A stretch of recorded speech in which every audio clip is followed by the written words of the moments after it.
afternoon, everybody. Boatard. We are the first all-female panel. We're the dream team today. We've got Jessica Berman, the commissioner from the NWSL. She's online and waiting for us to loop her into the chat.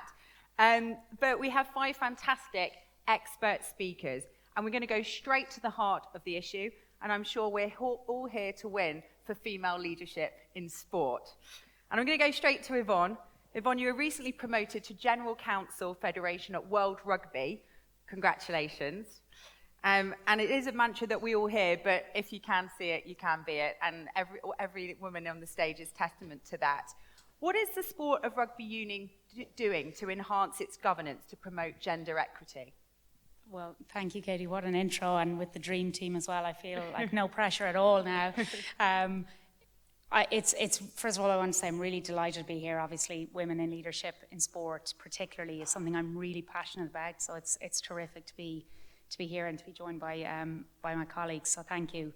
In terms of what World Rugby is doing, we are, I guess, like everything else we do, we're always evolving. We're always trying to get better. We're always looking at what are we doing now? What is it that we can do in the future? So we're in the middle of at the moment implementing a number of recommendations that came out of a governance review that we did back in 2020. So that was chaired by Sir Hugh Robertson, who's the chair of the British Olympic Association, carried out an independent review for us and took a look at what we were doing and what it was that we could do better. And I guess in the context of this conversation, the key recommendations were to have a look at our committee structures to see what we could do to improve, but lots of things there, including kind of skill gap analysis and so on, but to increase the gender balance on those committees. So that will bring us up to 40% minimum female representation on our standing committees. And then prior to that, in terms of governance, we'd already made a move in relation to our council. So in World Rugby, the council is the ultimate decision-making body. And when we were looking at that, really it reflected the traditional male rugby playing background that our sport has. So men's rugby has been around for a very long time, and not surprisingly, the elected membership that was coming through was all male. And we wanted to look at ways that we could change that. So one of the ways was some pathways to leadership, and I'm sure we'll come on to that topic later on.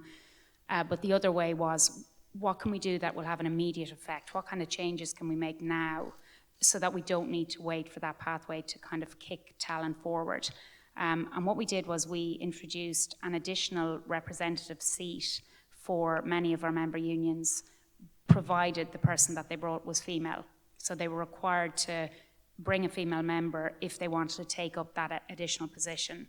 So that brought us literally from 0% to almost 40% overnight. And that was pretty groundbreaking at the time, and has had really a transformational effect, because now you walk into our council and you see a lot of faces, and exactly as you've said, if you can't see it, you can't be it. It's a cliche, but it certainly makes a difference for me to go in and see other women sitting there in those decision-making seats. Thank you. I mean, brilliant, deliberate action to drive cultural change. And I'm going to stick to the sport to start with, and I'm going to loop Jessica Berman, who is the recently appointed commissioner for the NWSL, a position which few women hold, the commissioner title.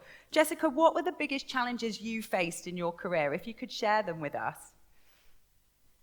Well, I'm so honored to be here with you all, and I wish I could be there in person.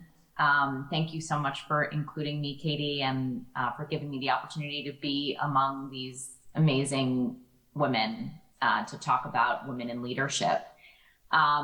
Challenges in my career, I think mostly I would say mostly my inner voice of doubt, and I think we all at various points in our career experience the imposter syndrome and are guided and shaped by societal norms and societal expectations. So at various points in my career, being the only woman in the room and reading into situations where I may or may not have felt like my voice was being heard.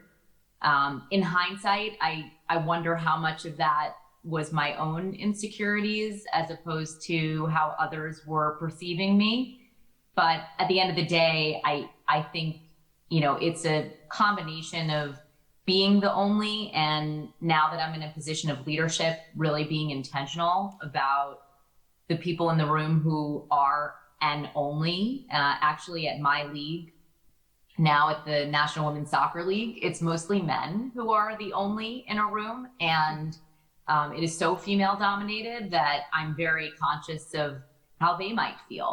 And so just being intentional about lifting up voices that are underrepresented in any particular group, because when you are that underrepresented group, I think it's very easy to feel like your voice is not being heard, and begins to create a cycle where you opt to not interject your opinion. And I'm a believer in diversity, as you know, Katie, diversity, not just for the sake of diversity, but because I believe it leads businesses to the best possible business decision. And having diverse perspectives means that people need to feel safe and comfortable bringing forward their ideas without fear of reprisal or judgment. And so I think it's incumbent upon all of us, no matter what level of leadership you're at, to just be conscious of the person who is the underrepresented in the room and make sure that they have an opportunity to contribute so that the business can benefit from their point of view. Thank you, Jessica. Great to see you. And we wish you were here as well in person. But fantastic to sort of voice some of those doubts, the imposter syndrome that I think a lot of young women do feel. I'm going to bring in from sports to politics now. Amina, you recently were appointed onto the Sega Council as part of our deliberate drive for gender equity. What were the challenges you faced in politics in your career at the early stages, and how have we come a long way in overcoming those? Oh, where shall I start? My life story doesn't involve a silver spoon or a silver platter, but a lot of perseverance. And already at a young age, I knew that I wanted to do something in European politics. So I tried first in 1999, and my political party put me at the end of the list. So it was a top position, but from the other side.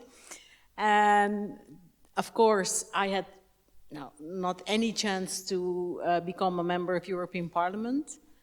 And they asked me, do you want to be removed off the list? Maybe, it's just embarrassing or something. And I said, no, I want to stay at that list. And I'm going to take part in all the campaign activities. I'm going to learn, I'm going to gain experience. And after 5 years, I'm going to try it again. And then I'm going to be part of the European Parliament. So 5 years later, I tried it again. And then I was put on a better place, obviously on the 7th place on the election list, but it was not sure whether I was going to be elected or not. And in the Netherlands, you have a system of preferential votes, and it can place you higher on the list, so you get a guaranteed seat in the European Parliament in this case. So what I didn't have a real high-level network in politics. I'm a daughter of a migrant from Turkey, so I didn't have the best start, but I had a huge group of people who trusted me, wanted to support me because I was fighting inequalities and being open, being very clearly standing up for people. That got me in the European Parliament as the first person with a similar background like myself.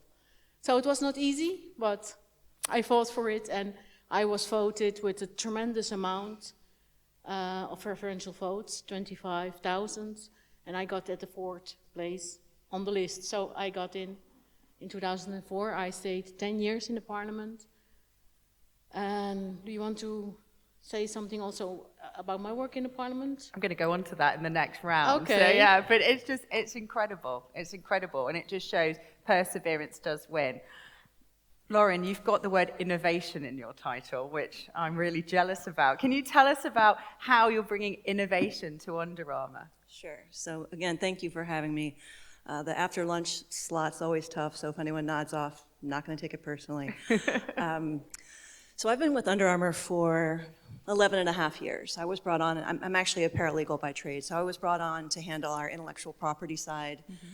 As I built out the innovation lab, I was like, okay, what am I going to do next? And I've been fortunate to be able to really, literally write my own job descriptions. Rather than ask, I would say, so I'm going to do this now. Yeah. And so I've been able to do that. And we started as a team of 12. We're now a team of 120. Amazing. So, you know, it can be daunting. When I first started, many times I was probably one of a handful of women in the room. So, you know, not only did I come from the traditional sports world, but also innovation in and of itself is fairly, well, at that time, fairly male-dominated with an engineering background, that sort of thing, which I don't have. So it was really just networking and learning from, I was fortunate to have some very good mentors, and because of that, that's really important in my world. So at Under Armour, the median age, I think, is something like 27. So that's an interesting challenge. So I try to, for example, if I'm in a meeting and I notice that someone is maybe holding back, I'll be sure to go around the room and just ask what their thoughts are. Not to put anyone on the spot, but just to make them feel like you're in this meeting, you have a seat at the table, you should take advantage of that. So it's really just paying that forward. I also am we have a teammate research group called WIL, which stands for Women Inspiring, Leading, and Learning. So I'm the commerce lead for that. So that puts me squarely in the product side of the business and getting to know a lot of the women. And then, you know, I guess the third piece is really calling on men to be allies. You know, I mean, it's super important. And to hire women, not just because reports show that it is better for business, that diversity is better for business, which of course, you know, it all is, but we've actually tied diversity to our bonus and our goals. So we're not just like talking the talk. If we don't meet those goals, we don't get our bonus. So we still have a long way to go. We're about 50-50 male-female, but then when you look at that director plus population, that plummets, and we only have 2 women on our board at this point. So definitely work to be done, but I think surrounding yourself with the best people in the industry and adjacent industries. I talk with people who are involved in innovation, not just in sports, but in all kinds of different industries. And slowly that group of women has grown, and maybe next year we'll have more than one women's panel on the SIGA. Yeah, we've got the event. wow session later. Yes, we do. Yes, we do. But yes, I agree. And we probably have, we've consciously made an effort at SIGA to invite more women speakers to our conference. I think we're at about 30% on this conference, so we still need to do better as well, but that's reflective of how many are in leadership positions. So I think the mentorship program will go on to later, but that's helpful for that. Mary Davis, last but not least in terms of my questioning. Mary just arrived from the plane in New York. So congrats, welcome. Sport and fashion. We've met in 2019 in Paris, which I'm very proud of. You have an eclectic background in education, sport, fashion, and music. Can you tell us how the worlds of sport and fashion collide? And obviously, we'll go into that with Under Armour as well as a brand. But how can sport and fashion lead to cultural change? So this is working, yes. First of all, for the 5th or 6th time, thank you for putting this panel together, for including me. It's just really great to be here. I do come from the world of, most recently, of fashion, and I was always captivated by the way in which clothing is used in sport in various different ways that continue to grow through wearable technologies and so on. And this past year, I had the opportunity to pitch a course for Yale University on female athletes, sport, and fashion.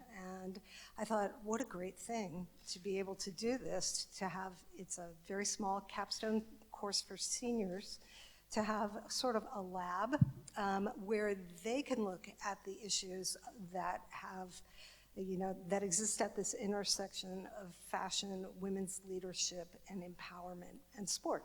So we are going across the gamut of those topics. We could speak with everyone on this panel for hours on end.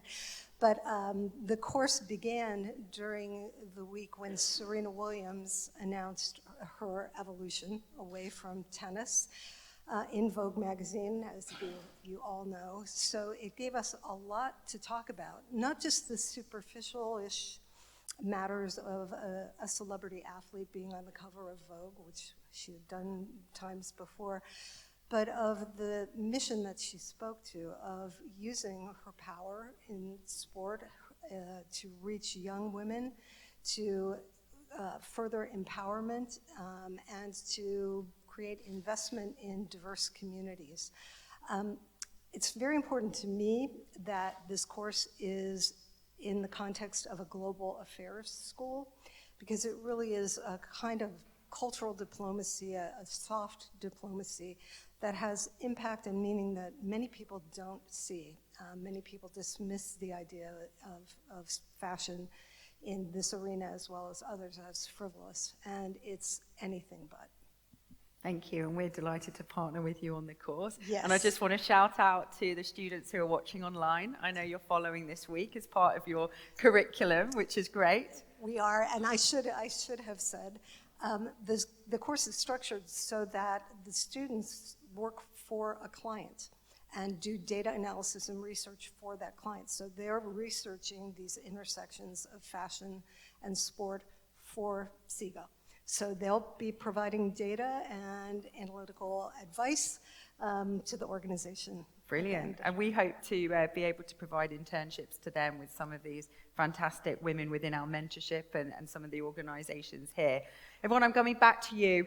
Rugby, it's a global sport for all. It's one of my favourite sports personally. You are a former rugby player as well as a leading executive in the governing body. How is World Rugby driving the expansion of the women's game? 2022 is the year for the Rugby World Cup. Not the Rugby World Cup for women, but the Rugby World Cup in New Zealand, where the best female players, and there's a distinction, the best female players will compete this year in November. How do more women playing the sport lead to more female leadership in the sport? Yeah, it's a really big point for us to get more and more women and girls playing rugby, and the numbers are very clear that at the moment more young girls are taking up rugby than young boys. So we're at a turning point in our sport. There's so much growth available in the women and girls game for us, and it's critical for us that our playing population is that really good mix of girls and boys, women and men. So we're investing very heavily in our women's programs, as are all of our national federations and our partners, including MasterCard. And we're seeing really good results. So exactly as you've said, this year is the year of our Rugby World Cup, and you've pointed out that that's the name of our competition, and that for us is something that's very important. When I was playing rugby, I played in 2 women's Rugby World Cups, and the Rugby World Cup that was played by my male colleagues was not called the Men's Rugby World Cup, it was called the Rugby World Cup. So that was sport telling me that your Rugby World Cup is not the real one. There's one and then you play in it, whereas now women and men play in their own Rugby World Cups, and that is something, it's a bit like the point you made, it may sound frivolous to some people, but as a player, a former player, for me, that is a really big deal. The other thing that's happening is we're just seeing an explosion of the numbers who are in the game and the leagues and the places that are available for them to play. So we've seen the introduction of really terrific semi-professional and professional competitions for women. So there's now a career path for women who want to play professional rugby. We've seen really terrific leagues introduced in England and in New Zealand, for example. The introduction of a new competition that World Rugby is bringing in called the WXV, and that's coming in later this year. So the first time we'll have an annual competition where the really pinnacle international teams will play. And that's going to be a game changer because people are going to see rugby on television perhaps that they haven't watched before, or they haven't watched women's rugby before, and the product that they will see is going to be excellent. And that is critical because, as we know through our relationship with our partners, we need investment in the game to drive the game on. World Rugby is effectively not for profit, so all of our profits are driven back into the grassroots, which again feeds the game. So it's critical for us to have a product that people want to watch and play and look at. And through all of the things that we're doing, that's how we're trying to get more playing numbers in. And then to the second part of your question, why are kind of playing numbers critical for women coming forward in leadership? It's crucial. The more women that are playing the game, the more people like me who will come through. So when I was playing, at that stage, I was a trainee lawyer. I wasn't thinking about a career in sport. I wasn't thinking about a career in rugby administration. But playing the game opened doors and opened opportunities for me through, I must say, through positive action that World Rugby was taking. So none of it was accidental.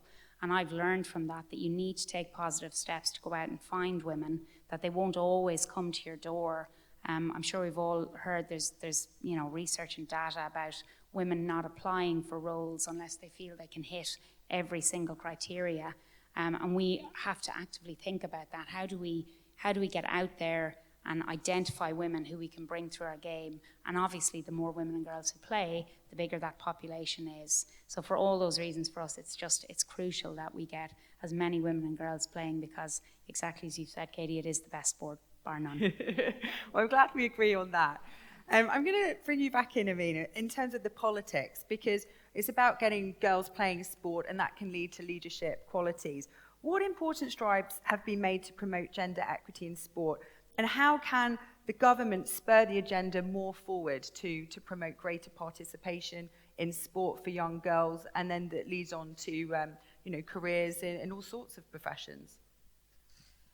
Let me present the example of the high-level group on gender equality in sport, which was established by the European Commissioner for Sport, Maria Gabriel, 1.5 years ago.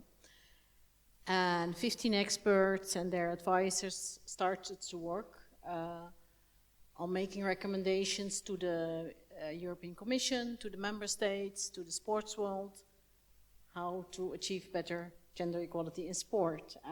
This is the result, by the way. And we immediately say, I was the chair of that high-level group, or I'm still the chair of that high-level group. And we said we want to not only come up with recommendations, we really want an action plan. A ready action plan which can be implemented by the sports world, by governments, etc.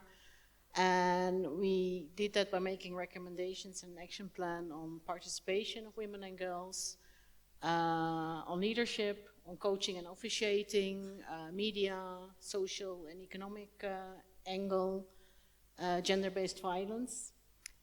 And of course, we presented it 15 March, and we made the report widely available.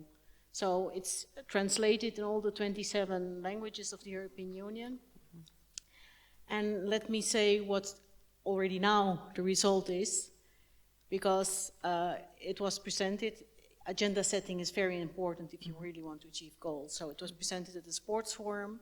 I pushed for it that the French presidency of the European Union put it on the agenda, which they did with the ministers. The Czech presidency was not going to put it on the agenda, but I said, okay, if you're going to work on accessibility of sports infrastructure, then the participation of women and girls should be part of that. Also with disability, etc., you should make them widely accessible. So they said, okay, we're going to put it on our agenda. No one's going to argue with you, are they? I get that feeling.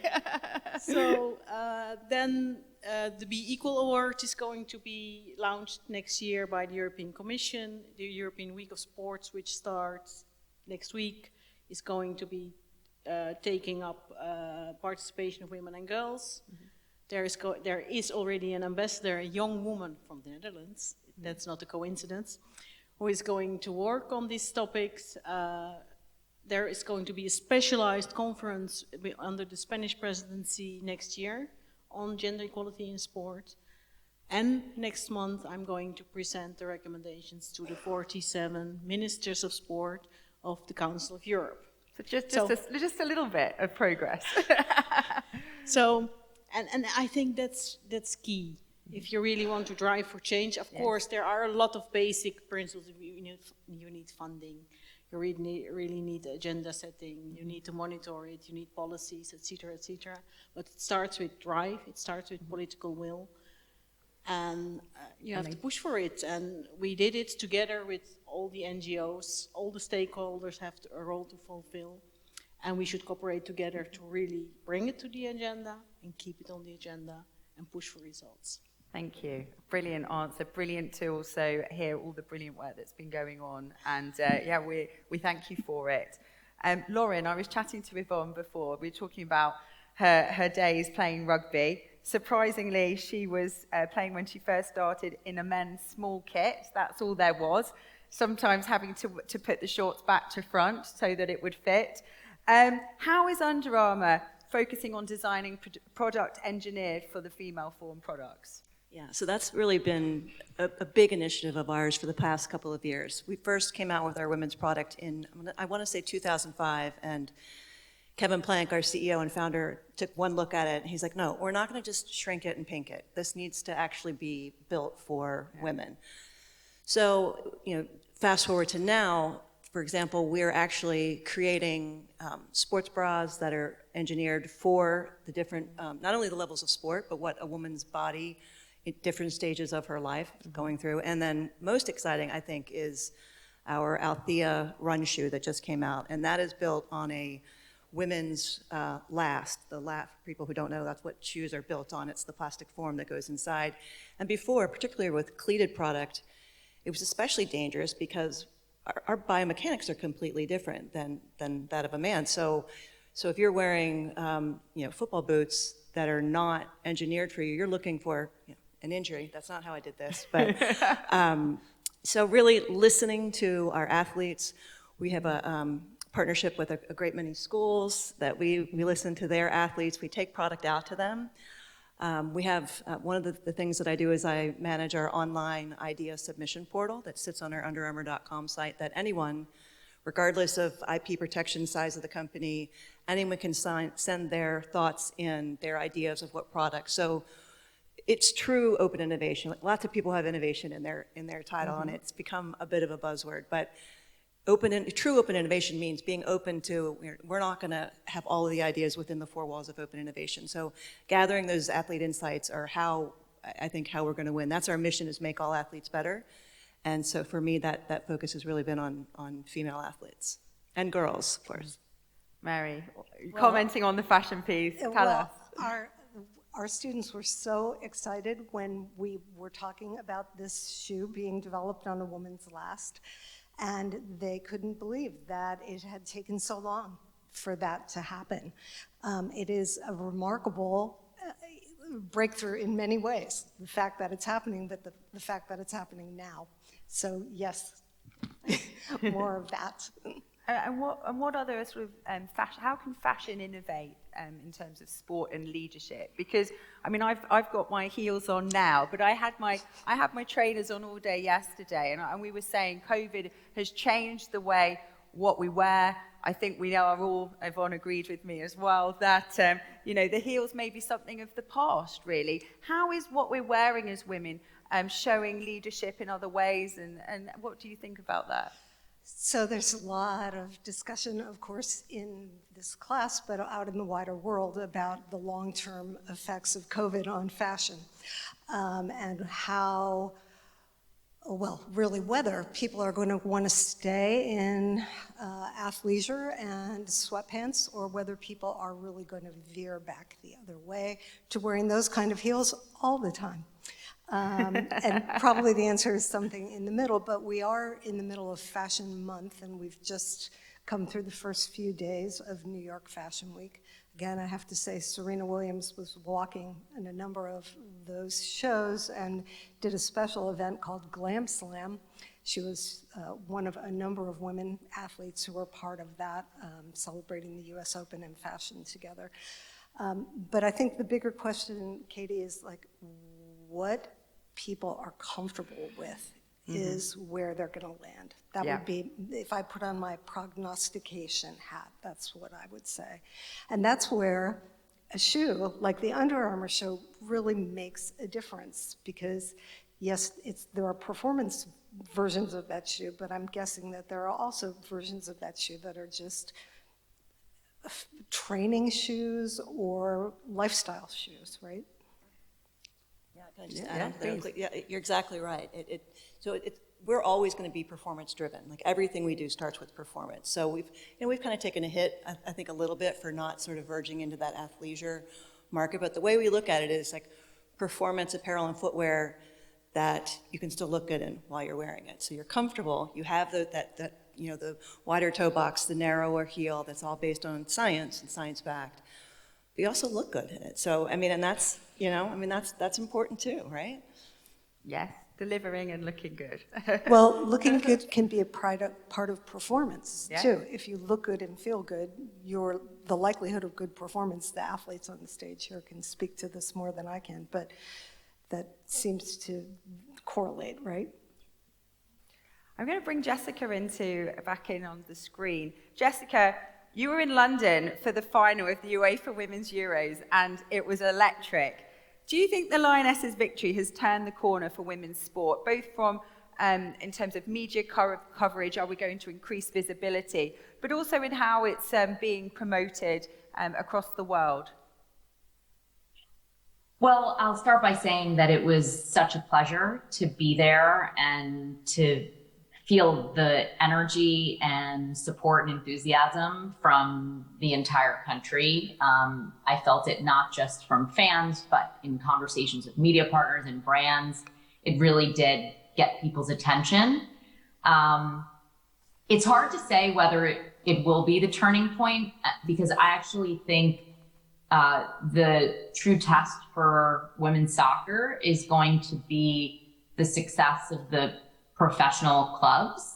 We know that the country's success in the context of these types of tournaments, whether it's World Cup, Euros, or others like it, have historically outperformed the professional leagues and teams. And of course, for those of us like me who come from a more traditional professional sports background outside of the world of global football, that is very inverse to what we would typically see, where the professional leagues are really driving the sport's success and policy. And so, what I'm watching right now, and I'm keeping in close touch with Kelly Simmons and others at the WSL, is whether the Lioness' success at Euros is translating to success in attendance and viewership and retail on the professional club side. Because in order for this sport to unlock its potential, we really need the whole ecosystem to be thriving, and a country's success in the context of a global tournament is not in of itself going to be the game changer for women's sports and women's soccer specifically. And how do we increase the fan base, Jessica, and also the commercial viability and the commercial partners? How do we increase the commercial partners coming on board? Some of them are saying, well, the viewership is not as large as the male sports. What's your answer to that? Yeah, I mean, I find those responses to be somewhat of a red herring for those of us who do legal work. I don't understand why the women's sport success is being benchmarked against men's leagues that have been around for 100 years. The NWSL, this is our 10th season, and our viewership should be benchmarked against its own growth, which is how men's leagues are measured.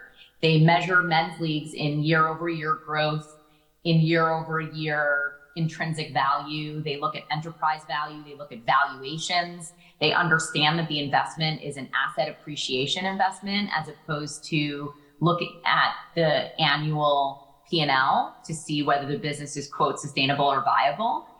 And so I think we have to ask ourselves and challenge brands to ask themselves whether they're holding women's sports to the same standard that they hold men's sports. And that doesn't mean measuring a nascent league against a 100-year-old property. That means, are you using the same type of scrutiny and tolerance for growth in women's sports that you have used historically for men's sports? And I think if we are looking at it honestly, there's just historically been much less tolerance for risk in the context of women's sports, which of course gets into the conversation of unconscious bias and some of the societal challenges with gender equity.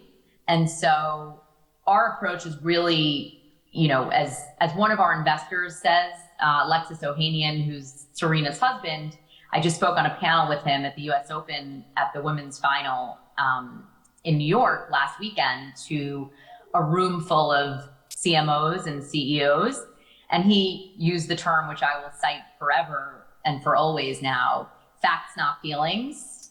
We need to ground ourselves in data, and we need to understand that collectively we have an inherent bias that is clouding our business judgment. And if you want to invest in a growth property that has the opportunity for incremental growth, that women's sports is that opportunity. And there is data to support that. And so, you know, really just holding ourselves accountable to action and not simply hashtags, which, you know, as someone who came from men's sports, my observation of the women's sports ecosystem is that there's a lot of what I describe as angry enthusiasm, but not enough action.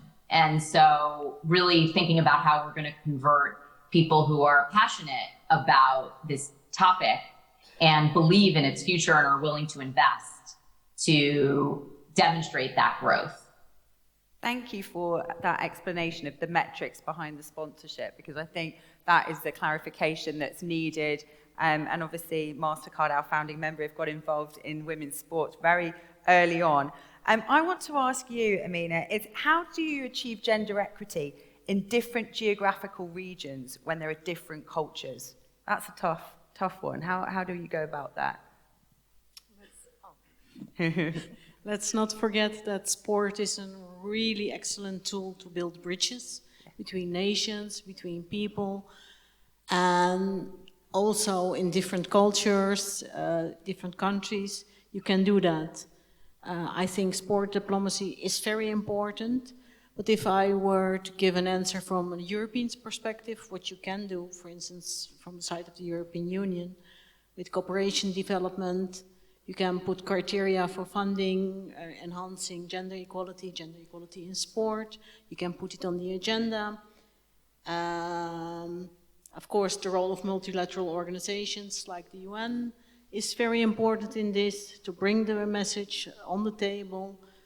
And more specific, working closely with civil society. When I was a member of European Parliament, I was chairwoman of the Commission for Relations with Central America. And since I was also very interested in sport and social inclusion, I always made sure to put it, whenever we were in one of the 6 countries, to put sport and to put gender equality on the agenda.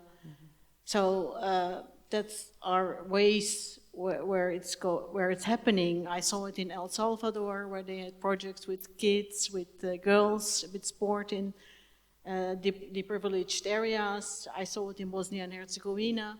So it's happening, and people are really enjoying it and are seeing in practice that sport really builds bridges. Building bridges. And I know that Under Armour thinks it's important to keep girls into sport. You mentioned that when we were catching up earlier. Can you tell me more? Yeah, sure. I mean, we talk a lot about, you know, women in sports. Well, if we're going to have women in sports, we got to have girls in sports first. Exactly so, right. I mean, when you just look at some of the statistics, you know, they drop out of sports twice the rate that boys do.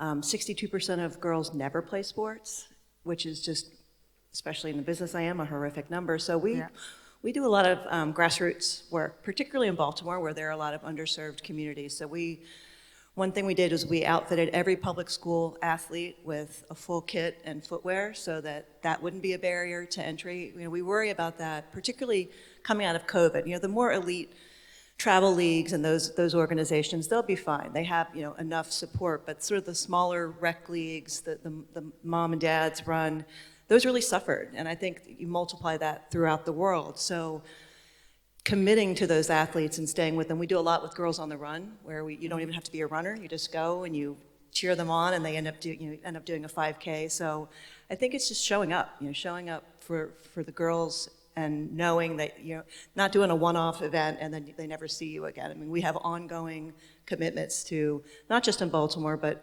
really all over the place. Steph Curry is putting basketball courts in and around Charlotte, North Carolina, where he's from. Tom Brady does a lot of work. Dwayne "The Rock" Johnson does a lot of work. So just making a real commitment to girls in sport and making them see the value in it so that then they can get that same confidence in teamwork that seems to somehow come more easily to boys. And sort of talking about the imposter syndrome and how, sort of getting rid of that at an early age, so they're like, well, of course I can do that. I would never give it a thought that I couldn't. So that's the gold standard for us. Thank you. Mary, you've got the course coming up. Can you give us a flavour of some of the topics that you've been working on? And what do you think the students are most excited about? It's the first time ever sport and fashion has been linked in Yale. Yeah, it's actually very exciting. This course is 15 weeks long. The class meets once a week. We could do it for 5 years and not begin to hit the topics that need to be hit.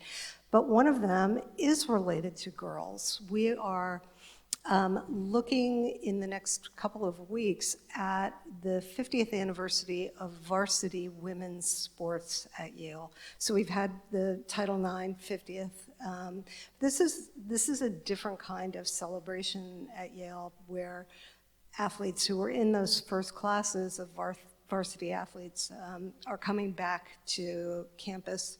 They've put together a 2-day conference, and they're going to include undergraduate students as panelists. So to kind of see how things have transformed, but how they have not. And I think that college-age young women are at an interesting point in this journey. A lot of them have done sport through high school and as younger kids, but this is a natural point where many of them drop out. And they have done some research already showing that there's inequity, even on a campus like Yale's, in training facilities, in the comfort level that young women have in being in gyms and with coaching. So they're putting together, to Jessica's point, they're putting together hard data on that to be able to to be able to quantify this a little bit. So that is one of the ways. Thank you. I want to bring Yvonne in because we're in the 4th cycle of the SIGA Women Global Mentorship Program. And I just want to say hi to all our mentees who are watching, and also to our partners, Underdog Ventures team, for supporting us. Keisha Ann Downs, she's a young woman from World Rugby, and she's on our SIGA Women Global Mentorship Program. How important is mentorship to promote pathways to leadership? I think it's one of the critical steps that we can take. I think when we look at pathways, it's probably kind of a jaded term at this stage when we talk about women's leadership and how we get female leaders through. But I do think it's very important that we have a clear pathway, but that it has a number of different routes into it. It's not the same route to leadership for everybody. It doesn't work in the same way for everybody because you can be coming from a number of different backgrounds. So I think we've always got to think about how do we get women into our organizations? How do we identify that they're potentially leaders? How do we get them through? And then how do we keep them to a point where they go on into leadership position? And there's lots of different ways of doing that. I'm thinking about an example at the moment. I'm about to hire into our legal team, and one of the things that I'm thinking about is how do I make sure that we attract female applicants? So obviously we're open to appointing females, so the barrier isn't at this end, but how do we make sure that they apply? And looking back to those stats that we talked about earlier about women not applying unless they feel they can hit all of the criteria in the job spec, something as simple as looking at the job spec and making sure that there's enough flexibility in there. That's one really simple way of doing it. The other thing we're doing is that we're working with one of our recruiters to target an actual women in sports law community that we know has a lot of female participants, and that way we know that the message will get through to females that there is an application process in place. So that's one route. Mentorship, as you've mentioned, is another really key route. We have a World Rugby Executive Leadership Program that takes potential leaders from our member unions and gives them that leadership experience and exposure. and that's had really great results. I'm thinking about one of the graduates, recent graduates, Dr. Rabbit Chinto from Canada, who's a former player and has now come to a point where she's actually chairing our women's player welfare working group. So that can have really positive impacts, provided it's done in a way that isn't just box ticking, that it's actually lived rather than just sitting on a policy. And then I think when the women come into your organisation, to make sure that that they're supported, that it's recognised that sometimes in women's lives there are times when there are competing commitments, childcare, for example. It could be caring for an elderly parent, different stages of life that may require flexible working conditions. Different supports that they're there and in place, that women know, just because I need to do some other things, I still have a pathway. And then that visibility point is really key. I mean, we've said it already, if you can't see it, you can't be it. And that is something that if you can see a woman in leadership in your organisation, it makes it very easy to imagine that transition into that position. And on that, I think Lauren's point about male allies is really critical, that it can't just be women's job to pull other women up behind them. And that's something that's often talked about, mentoring as a woman's role, but it's not. It's for all of us and for all aspects of diversity and inclusion. It's not just about gender, but it's everybody's responsibility, and it benefits everybody. So there's a social reason, there's a good reason. But I think that's the way I would see it, that it's one of many routes, and we need to make sure that we're open to all routes, and that we listen both to what other sports are doing, but also it's great for us to hear what people are doing outside of sport, that we can take those ideas and bring them in and try and drive women on in leadership. There was a lot of nods when you were speaking. I'm going to ask that question. As women, can we have it all? What is the work-life balance? Has anyone managed to achieve it? Lauren? I think, yes, I think we can. It will look different for everyone, but I do think we can. I think this notion of having to choose, I've been fortunate. I have a 22-year-old son and a 24-year-old daughter, and I've managed to somehow make them into good human beings while still holding my job. So yeah, I do think we can do it all. I just think, one of the earlier panels said that sports is the great uniter, and I think that that's really true. When you look at DE&I initiatives, when you look at gender equality, and then I just also want to bring up something that Daniela and I were talking about yesterday, which is you hear a lot about STEM, and now it's evolved into STEAM. Yeah. So science, technology, engineering, art, and math. So we do a lot of, particularly with girls, to show them that yes, they absolutely can and should be engineers and mathematicians and work at innovation. And so I also extend that to, when I look for a startup, for example, I'm looking at their cap table, I'm looking at their board, I'm looking at their executives, and how many women. And if there aren't any women, that's one of my questions. Like, do you have plans to include more women in your organization? And thankfully, more and more, that answer is yes. But I think, again, that the male allies, women have historically been very good at holding each other up, and I think we need to do all of it from regardless of gender. We just need to work together. Everyone's got for the a greater role. good. We've got a lot of male champions and also male leaders in the audience. What would be your ask of them? Do you want everyone to contribute? Starting with you, Yvonne. I think allyship is a really key thing. I think it's just recognizing that there is obviously talent there and it's ready to come on, and being an ally can be critical. I know, certainly for me, I've had really strong allies in World Rugby. Some of my male colleagues have given me opportunities and put me in positions that have allowed me to stretch on. So for me, I think that allyship is probably the critical one. Go ahead. Can I say something? Go ahead. Because men as allies was also one of the recommendations in our report. And the situation in practice is that men have daughters too. So they have to, if they really want a bright future for their daughters, in sport specifically, they have to work. And there are more and more men who are really supporting this. So it's really important that everybody in society teams up to fight for this and to improve representation of women and girls. Thank you. You want to have a go? Yeah, I think I would expand that beyond just supporting women, but I just think recognizing the value of diversity in general, whether it's race, age, cultural differences, just really seeing, of course, obviously this is a panel about women, so yes, that should take precedence, but just really being vulnerable to not always thinking that you know the right answer and taking those insights from other people, whether they look like you or not. I think it will be a huge asset regardless of what business you're in. And I think in a way that brings us back to fashion and clothing and how women appear, right? And so I like this word allyship, but I also think that it encapsulates the idea of respect. Somewhere the kernel of allyship is respect, and that can extend in lots of ways to the way that people appear, whether it's on or off a playing field. Brilliant point. Jessica, we've not forgotten about you. I'm going to ask you one final question to close. If you could do one thing to create gender equity in sport, what would it be?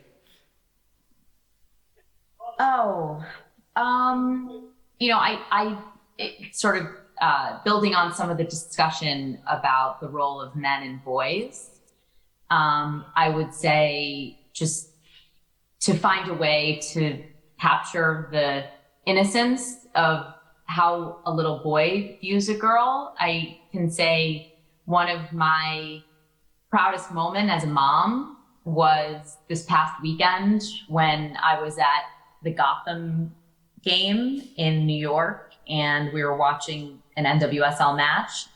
And recently Eli Manning, who's Super Bowl winning New York Giants NFL player, invested in Gotham, and he was at the game, and we had the opportunity to go onto the field after the game, and my kids, who are diehard Giants fans, were more excited to meet, who are both boys, I have two boys who are 11 and 14, they were more excited to meet the NWSL players than they were to see Eli Manning.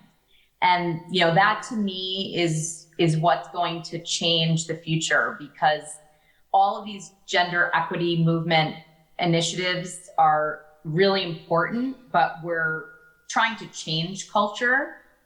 Hopefully for the next generation, they're growing up with a different set of default points of view that allow for girls to be able to not feel they need to prove their worth or have that insecurity that many of us who are here and sitting on this panel have experienced throughout our career. So gender equity, I think creating a healthier type of manhood for the next generation of boys, I think will make the biggest difference for the next generation of girls.